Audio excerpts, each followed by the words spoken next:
Hey friends, in today's video I'll be covering a bunch of topics including Destiny 2 Mobile, the Trials population, the Sword Celebration event, Marathon's future, and Concord's failure to gain players. Let's start with Destiny 2 Mobile. I've seen talk on Twitter like this is a bad thing. It doesn't necessarily take dev time and resources away from, say, balancing swarm and smoke grenades. It's not the same thing. This might, however, be a massive W to onboarding new players in the future, especially knowing that Bungie wants to target a younger audience. It doesn't take a genius to identify that their best shot for this isn't in the main game, but perhaps on a version on it that can be played on a tablet. This might also be a play for expanding to a Chinese market as well, like COD Mobile already succeeded in. I really don't care what the gameplay is like. I'm not a fan of mobile games, so I personally won't be playing it unless there is some reward that ties into the main Destiny game, but even if there is, I'll play it as minimally as possible. I am excited for whatever crossover potential it has for bolstering the main game's population. On the other hand, Diablo Immortal failed at this same gambit. Best case scenario, it could be like Pokemon Go in terms of increasing their main game player counts. Speaking of player counts, Destiny 2's Trials population is at an all-time low.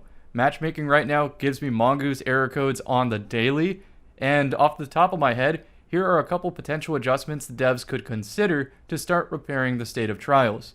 Just like Onslaught, a focus or attunement system, and Trials needs a way to go for old adepts at any given weekend. That way it doesn't matter what the map is, doesn't matter what the main reward is, you still have something that is worth your time.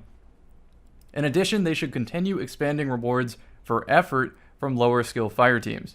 Even if just for a little bit, I'd like to see them try freelance with no duos, for sake of getting new data once the other systems they would add are normalized first, that way it wouldn't skew anything. Then I would say they add even more cosmetics for, let's say, number of carries or wins on a confidence card or something like that. And I'm sure the comment section could come up with even more, but that was just off the top of my head. Let's move on to Sword Celebration event. Right now there is an infinite heavy ammo sword event going on in the game, and it's active in seasonal content, Nightfalls, Gambit, Lost Sectors, and Relic in PvP. And while I'm not the biggest fan of swords being third person for whatever reason, I think this is a really fun idea for live service temporary fun, and a good lesson learned from something like the crafting. I'd love to see a future evolution of sword combat in Destiny, with more fluid block, parry, and combo interactions, and of course, if possible, first person. Moving on, I'd like to talk about Destiny 2's post-mortem report, which is an industry term for what lessons do we all learn from Destiny's successes and failures as a game. In short, if I had a time machine and could teleport into a high-level Destiny 1 meeting in like 2012 or something, I'd have some very critical pieces of info to share with them about what pitfalls to avoid in the future. First and foremost, there was no competition in the whole decade. They nailed the idea, theme, world building, and feel of Destiny, but they failed on the story initially. Destiny's two biggest competitive edges were the gunplay and a shared sandbox. However, the shared sandbox was also a double-edged sword. Their reluctance to split the sandbox between PvE and PvP created impossible solutions to a clear game identity. To this day, endgame players still argue about weapon crafting, RNG determinism, loot grind and respecting time, endgame difficulty only being 2 days a year, PvP existence in the first place, and then PvP's balancing target, and finally, sunsetting and power creep.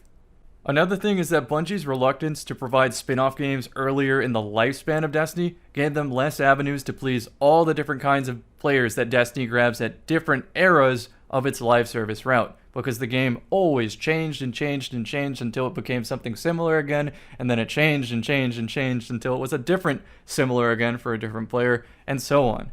The major summary is that making a game that appeals to all players also kind of appeals to no players at all. The spin-offs could have provided niche curated experiences that could either stand alone or collaborate with the main title and stand the test of time.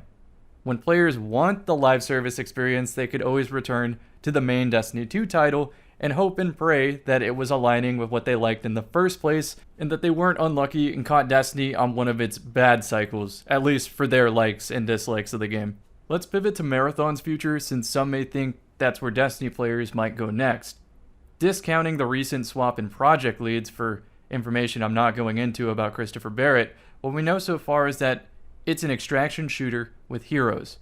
Hero shooter doesn't necessarily mean it's an Overwatch clone, it just means that the character's entire kit are predictable at a glance of their silhouette, which in my opinion is more fun than the guessing game counterpick war that Destiny eventually became. Even more so when you consider that Destiny already kinda has a hero system, because it seems like 99% of the players I encounter on Skill Island run the same choices anyway. Like, I can practically identify a Walla hero, a ZK Mushroom hero, a Terror hero, an Epic Defender hero already in my day-to-day matches. Regardless, I don't think Destiny players have to worry about Marathon stealing Destiny players, considering it's an extraction shooter and it's trying to compete with the likes of Tarkov and friends.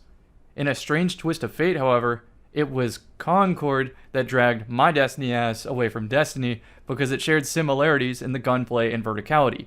Yes, I'm very aware of the $40 entry point being a wall for a lot of players, as well as how it seems most players agree that the aesthetic, tone, theme, whatever you want to call it, is just not very appealing.